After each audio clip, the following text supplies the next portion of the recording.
Joining me now is the head coach and general manager of the Guelph Storm, George Burnett. George, thanks so much for taking the time to hop on the call. Happy to be here. Thank you. Your team is currently battling their way through the first round of the OHL playoffs. How does being the former OHL champions further motivate the team to success this season?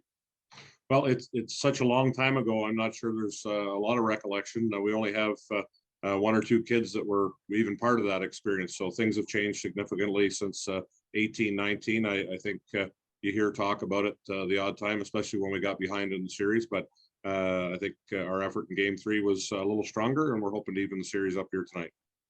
You have some great young talent on your team. How have they contributed to the season this year?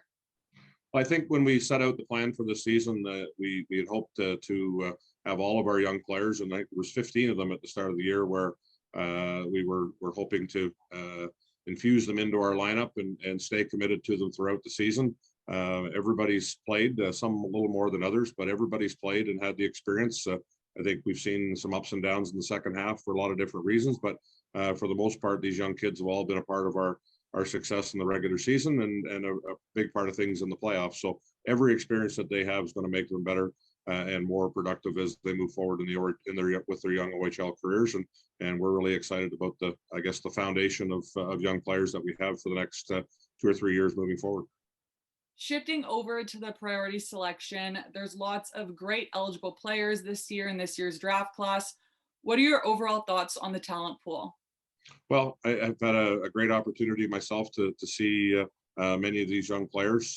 The strength of this year's draft appears to be in the GTHL, but there's still some outstanding young players in the surrounding areas, and it's been fun to watch their growth. Everybody's dealt with a lot of adversity over the last 2 years, so to see how some of these young guys have found ways to work out and stay strong with their preparation and their skill development has been fun to watch. And to find out about through the interview process. We've interviewed nearly 200 players leading into tomorrow's priority selection, and it's always fun to get a perspective from the kids and their families on how they've dealt with the adversity over the last 2 years. So, as you say, there's some wonderful young players. We're excited to pick at 12 and take the best player available and go from there. You mentioned interviewing hundreds of players. How does Guelph truly prep for the priority selection, and what additions are you looking for on your team? Well, I think it's with so many young players that come into the mix this year, first time eligible, 03, 04, 05 born players. I think next year's group will be much smaller as far as the first year players coming in. I would expect maybe 2, 3, possibly 4 new faces at the absolute most next year, which I think means good stuff for our group that's had a year of progression and experience this year.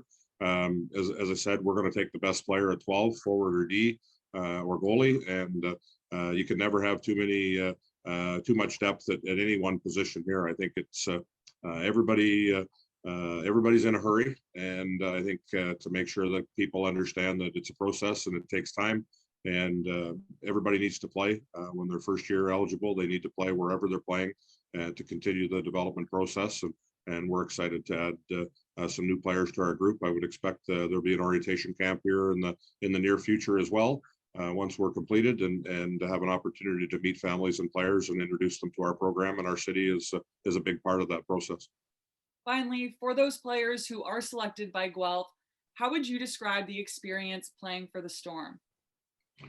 Well, I think it's more than a hockey experience. I think the city is, as most people know, is a university town. There's 40,000 students here, and we have a great relationship with the University of Guelph. I think it's one of the more progressive and growing cities within the country with respect to new people coming into our community and new housing and lots of good stuff happening. I think it's been a terrific place to coach. It's been a terrific place for young players and their families to play. With proximity, our travel, we have 6 or 7 nights a year in the hotel. Most of our trips are day trips. It's a great building. They've maintained the building in a very positive way over the last 20 years, and I think it's an exciting building to play in. There's a great atmosphere, and we're well attended. We're excited to see a full crowd here tonight and to cheer us on. I think there's an expectation from our fan base that we're in the playoffs and we're being successful and we're showing improvement all the time. And you work hard to compete each and every night. And we hope that we can put a group of people to lead the way, coaches and support staff that can allow these young guys to continue to be top students, be good, the best they can be when it comes to hockey, and continue to develop as young people and young adults as they move through the 3 or 4 year process. Well, George, thank you so much for taking the time to chat. I wish you, the fan base, and the team great success in the upcoming future. Thanks very much. Have a great day.